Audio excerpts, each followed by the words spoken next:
Hello শিক্ষার্থী বন্ধুরা, নিশ্চয়ই তোমরা ভালো আছো। আজকে আমি প্রথম শ্রেণীর আমার বাংলা বইয়ের পাঠ 50 নিয়ে আলোচনা করব। প্রিয় শিক্ষার্থী বন্ধুরা, আজকে আমাদের আলোচ্য বিষয় মাছের রাজা ইলিশ। চলো আমরা আলোচনাটি শুনি।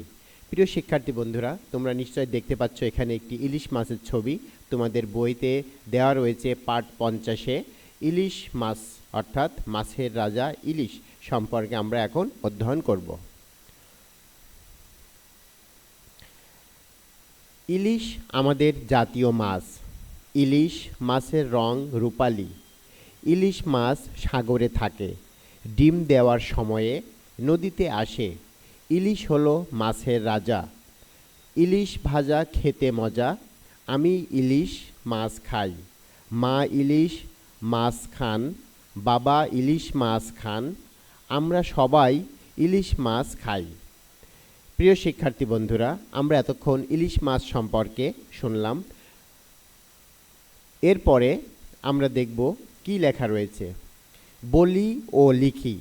প্রিয় শিক্ষার্থী বন্ধুরা, আমরা এখানে প্রথমে দেখতে পাচ্ছি লেখা রয়েছে আমাদের জাতীয় মাছ রুই, ইলিশ, বোয়াল। কোনটা হবে তোমরা নিশ্চয় জানো, আমাদের জাতীয় মাছ ইলিশ। প্রিয় শিক্ষার্থী বন্ধুরা, এর পরের প্রশ্নে আমরা দেখতে পাচ্ছি লেখা রয়েছে ইলিশ কোথায় থাকে? সাগরে, পুকুরে অথবা বিলে। কোথায় থাকে? নিশ্চয় তোমরা জানো ইলিশ মাছ পুকুরে পাওয়া যায় না, বিলে পাওয়া যায় না। ইলিশ মাছ সাগরে থাকে, অর্থাৎ আমাদের বঙ্গোপসাগরে থাকে এবং ডিম পাড়ার সময়ে তখন নদীতে আসে। প্রিয় শিক্ষার্থী বন্ধুরা, নিশ্চয় তোমরা জানতে পেরেছ ইলিশ মাছ কোথায় থাকে? সাগরে থাকে। এরপরে প্রিয় শিক্ষার্থী বন্ধুরা, এরপরে দেয়া রয়েছে ইলিশকে কি বলা হয়?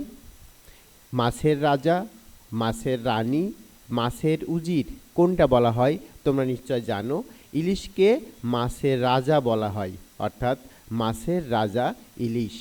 প্রিয় শিক্ষার্থী বন্ধুরা, আমরা এতক্ষণ পাঠ 50-এ ইলিশ মাছ সম্পর্কে জানলাম। প্রিয় শিক্ষার্থী বন্ধুরা, ইলিশ মাছ সম্পর্কে আমরা আবার একটু পড়ে আসি। ইলিশ আমাদের জাতীয় মাছ।